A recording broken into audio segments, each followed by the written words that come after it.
નમસ્તે વિદ્યાર્થી મિત્રો, શ્રી આર્ટ્સ અને કોમર્સ કોલેજ અમરાપુર વતી હું આપનું સ્વાગત કરું છું. આજે આપણે સેમેસ્ટર 3 સમાજશાસ્ત્રમાં પેપર 7 એટલે કે SYBAનું પેપર 7 છે, આદિવાસી સમાજનું સમાજશાસ્ત્ર, એની વિશે વાત કરીશું. એમાંનું યુનિટ 2 છે, આદિવાસી સમાજની સામાજિક અને સાંસ્કૃતિક રૂપરેખા, એની વાત કરવાની છે. અગાઉના વિડીયોમાં આપણે યુનિટ 1 જોઈ ગયા.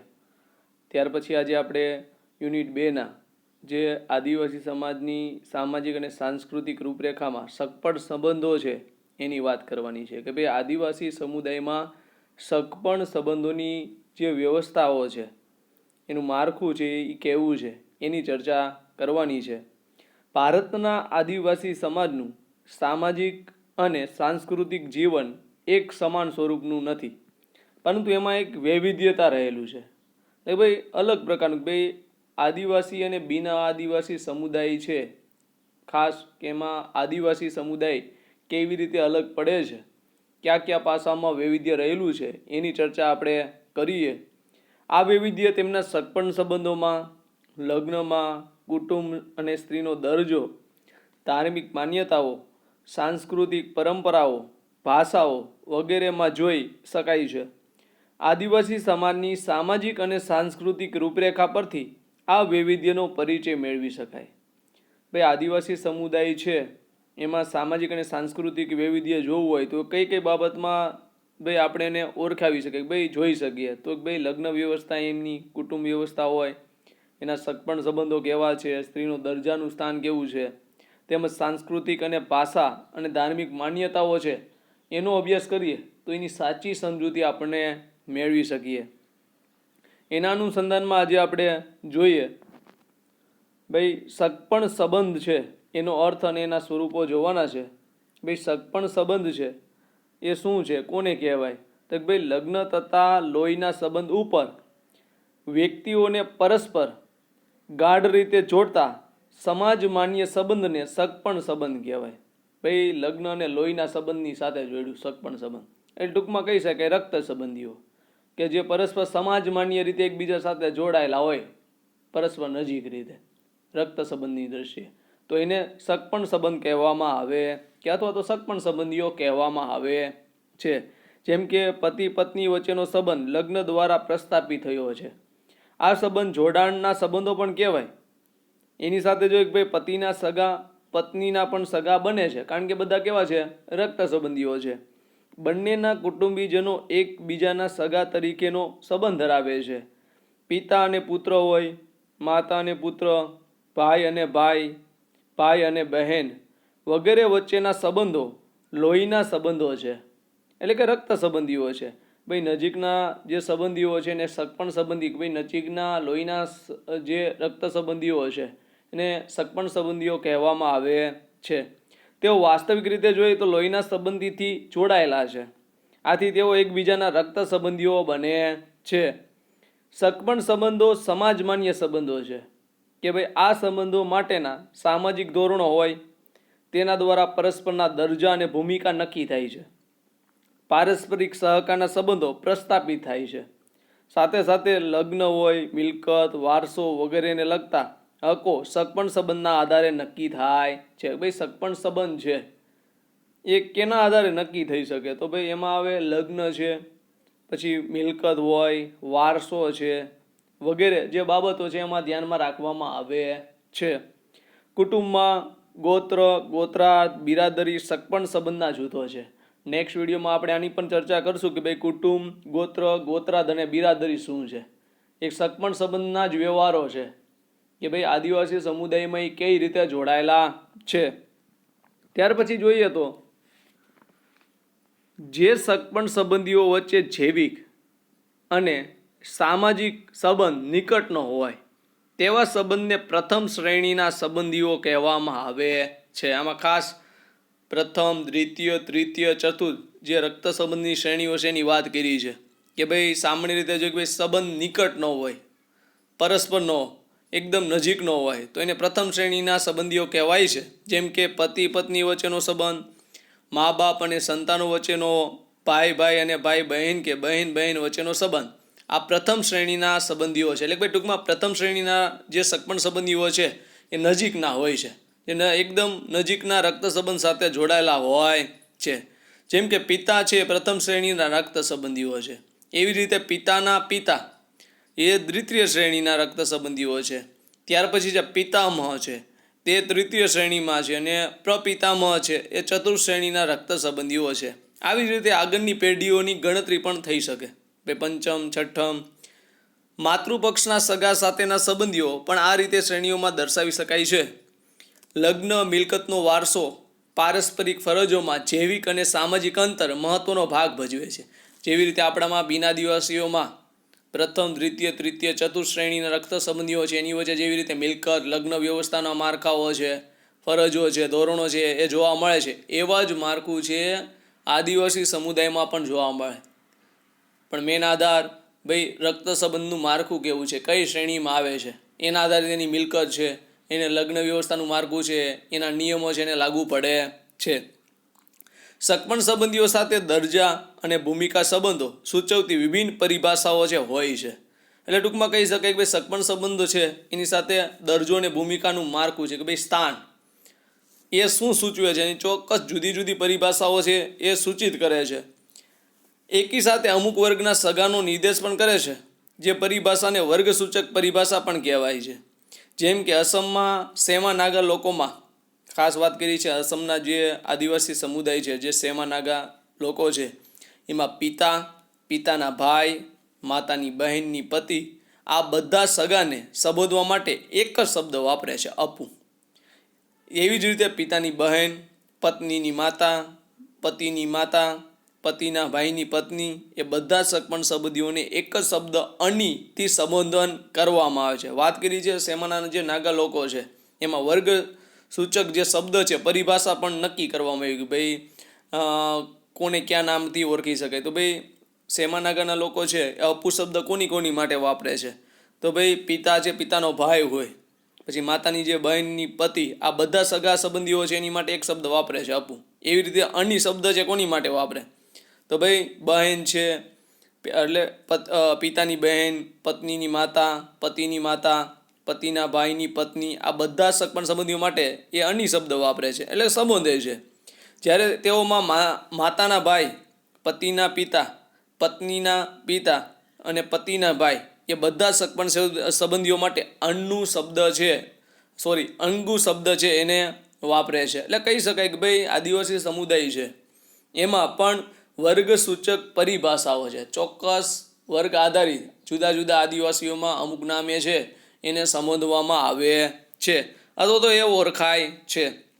આ ઉપરાંત એક પણ ઉદાહરણ આપી શકે, ભાઈ થારું જે આદિજાતિ છે એ લોકો છે એ દાદા શબ્દ છે એ પિતાના ભાઈના પુત્ર માટે વાપરે, તેમજ માતાની બહેનની પુત્ર તેમજ પિતાની બહેનની પુત્ર માતાની બહેનના પુત્ર માટે પ્રયોજે છે. જેવી રીતે આપણા બિન આદિવાસીમાં દાદા છે જે વડીલ તરીકે ઓળખવામાં આવે છે, તો ભાઈ થારું આદિવાસી છે એમાં વર્ગસૂચક પરિભાષા એવી છે કે ભાઈ દાદા શબ્દ કોની માટે પ્રયોજે છે, તો દાદા શબ્દ છે એ થારું આદિજાતિ છે એ પિતાના ભાઈના પુત્ર માટે પ્રયોજે છે, સાથે માતાની બહેનના પુત્ર સાથે પ્રયોજે છે, તેમજ પિતાની બહેનની પુત્રી માટે પ્રયોજે છે.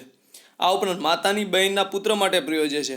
જ્યારે દાદી શબ્દ મોટી બહેન અને પિતાની બહેનની પુત્રી તેમજ માતાની બહેનની પુત્રી તેમજ માતાના ભાઈની પુત્રી માટે વાપરે છે. એટલે ટૂંકમાં જુદા જુદા આદિવાસી સમુદાય છે એમાં પણ જુદી જુદી વર્ગસૂચક પરિભાષાઓ છે એનો ઉપયોગ થાય છે કે એની દ્વારા છે એ પોતાના સમાજ વ્યવસ્થાનું માળખું છે, જે સગપણ સંબંધ છે એની વ્યવસ્થાનું માળખું રચે છે.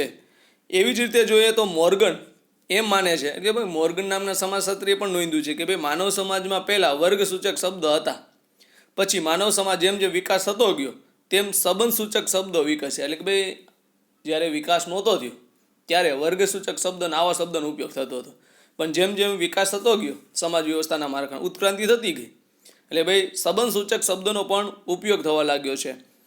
આ ઉપરાંત મોર્ગન એ પણ નોંધે છે કે ભાઈ ઉત્ક્રાંતિવાદી ખ્યાલ સંપૂર્ણ અંશે સ્વીકાર્ય બન્યો નથી, પરંતુ આદિવાસીઓમાં જોવા મળતા વર્ગસૂચક શબ્દ કોઈ વિશેષતાઓ તો જરૂર બતાવે છે. એટલે ગણી શકાય કે ભાઈ સગપણ સંબંધીઓ છે એમાં પણ જુદી જુદી શ્રેણી, એમાં પણ જુદા જુદા વર્ગસૂચક જે શબ્દો છે એનો ઉપયોગ થાય છે. ત્યાર પછી જોઈએ તો જે પરિહાર અને મજાકના સંબંધો, કે ભાઈ પરિહાર સંબંધો, કે ભાઈ જે રક્ત સંબંધના માળખા સાથે જોડાયેલા છે.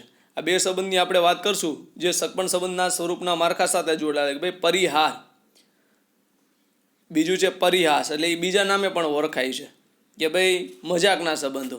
બે વચ્ચે એક જ શબ્દનો ફેર છે, હાર અને હાસ. આપણે પરિહાસ જોઈએ તો પરિહાસ સંબંધો છે એ અમુક સગપણ સંબંધીઓ વચ્ચેના પ્રત્યક્ષ સંપર્કને ટાળવામાં આવે, તેમની વચ્ચે મોઢાના સંપર્ક ઉપર મર્યાદા કે નિયંત્રણ મૂકવામાં આવે ત્યારે તેવા સંબંધને પરિહાર સંબંધ તરીકે ઓળખવામાં આવે.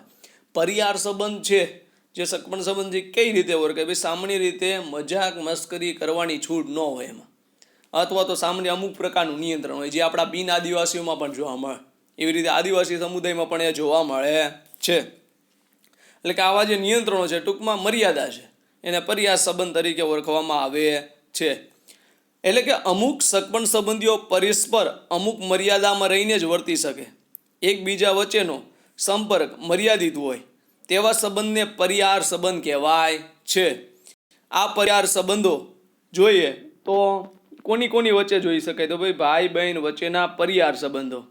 ઘણા આદિવાસીઓમાં ભાઈ બહેનના હળવા મળવા ઉપર પ્રતિબંધ જોવા મળે, તો કેટલાક આદિવાસીઓમાં ભાઈ બહેન વચ્ચેની વાતચીત કરવા માટે મધ્યસ્થી રાખવો પડે. એટલે કહેવાનું તાત્પર્ય આપણા સમુદાય બિન આદિવાસી સમુદાયમાં તો છે, પણ ઘણા આદિવાસી સમુદાયમાં એમાં વૈવિધ્ય જોવા મળે છે કે ભાઈ ભાઈ બહેનને હળવા મળવા ઉપર પ્રતિબંધ છે. સાથે સાથે ભાઈ બહેનને વાત કરવી હોય તો એને એક વચમાં મધ્યસ્થી રાખવો પડે. એવી રીતે સિલોનના વેડા આદિજાતિની વાત કરી છે કે ભાઈ બહેન એક જ ઓરડામાં સાથે રહી શકે નહીં, સાથે ભોજન કરી શકે નહીં. એટલું જ નહીં, પરંતુ તેમની વચ્ચે નિકટતા કે પરિચય કેળવાય નહીં તે માટેનો ચોક્કસ નિષેધ પ્રવર્તે છે. માનવશાસ્ત્રીઓના મતે આ પ્રકારનો નિષેધ હેતુ છે એ જાતીય નિકટતાના અટકાવવાનો હોવાની સંભાવના સાથે જોડાયેલો છે. એટલે કહેવાનું તાત્પર્ય જુદા જુદા આદિવાસીઓમાં પણ પરિહાર જે સંબંધો છે એમાં ચોક્કસ પ્રમાણે મજાક મસ્કરીની છૂટ નથી હોતી, નિયંત્રણ હોય છે. એમાં વાત કરી છે ભાઈ બહેન વચ્ચેના સંબંધમાં ચોક્કસ પ્રકારનું નિયંત્રણ રાખવામાં આવે છે. પણ ટૂંકમાં કહી શકાય ભાઈ આદિવાસી સમુદાય છે, ભારતમાં 700થી વધારે સમુદાયો છે, એમાં બધામાં અલગ અલગ રીતે એનું વૈવિધ્ય જોવા મળે છે કે કઈ રીતે એને પોતાના એક માળખા તરીકે ભાઈ પોતાના રીત રિવાજ તરીકેનો ઉપયોગ કરે છે.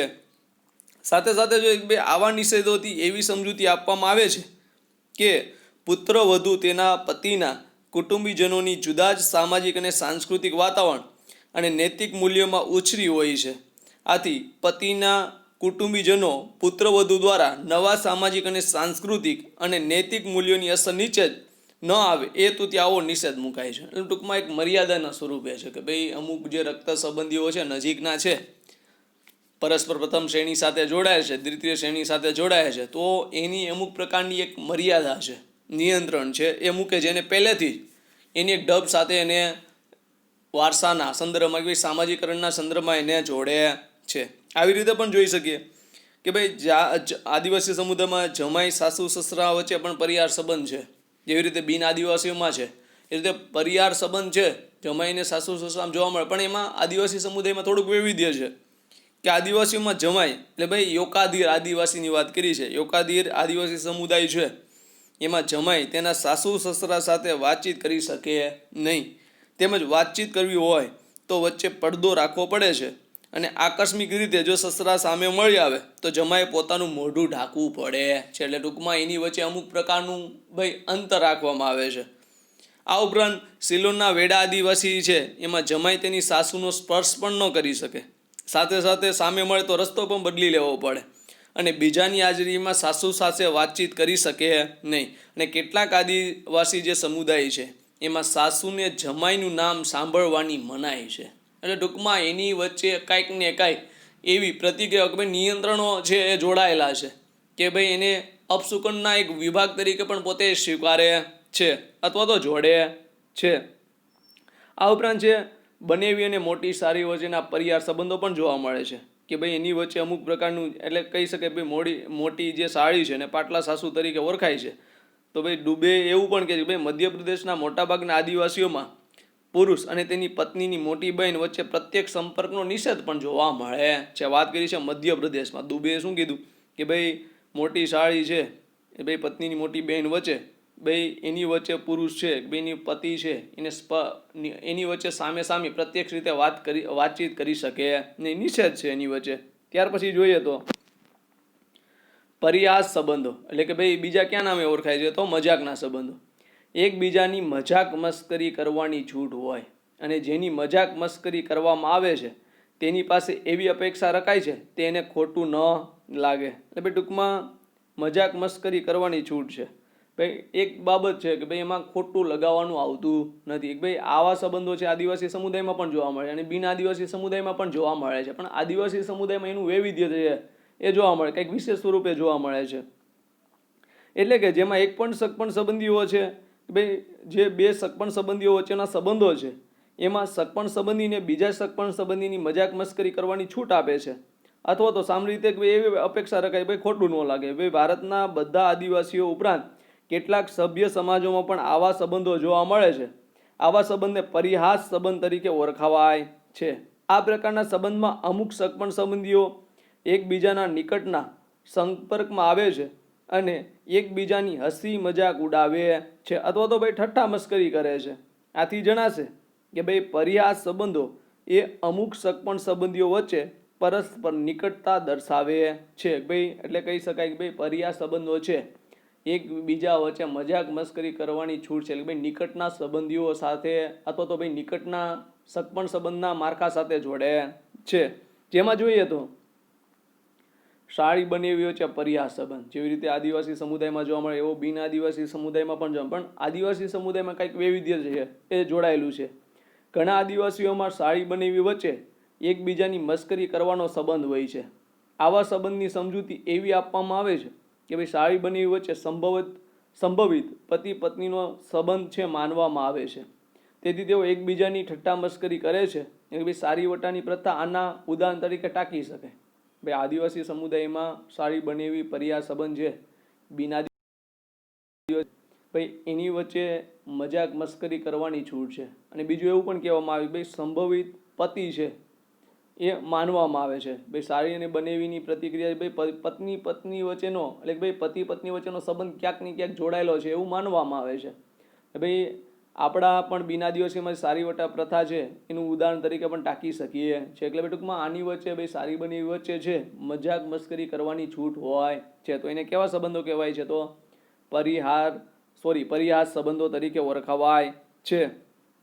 આ ઉપરાંત ગણી શકીએ કે ભાઈ દિયર ભોજાઈ વચ્ચેના પણ પરિહાસ સંબંધો છે કે ભાઈ દિયર ભોજાઈ વચ્ચે પણ ઠઠ્ઠા મસ્કરી સંબંધો જોવા મળે છે. દિયરને પણ તેની ભાભીનો સંભવિત પતિ પણ માનવામાં આવે છે. દિયર વટાની પ્રથા પણ તેના ઉદાહરણ તરીકે દર્શાવી શકાય છે. આવું પણ ઘણા બધા આદિવાસી સમુદાય છે કે બિન આદિવાસી સમુદાય છે એમાં ઘણા બધા આવા સગપણ સંબંધો છે એ જોવા મળે છે. અહીંયા આપણે જે સગપણ સંબંધનો અર્થ અને એના સ્વરૂપોનો મુદ્દો પૂરો થાય છે. આવનારા વિડીયોમાં આપણે સગપણ સંબંધના જે વ્યવહારો છે એની વાત કરીશું. Thank you.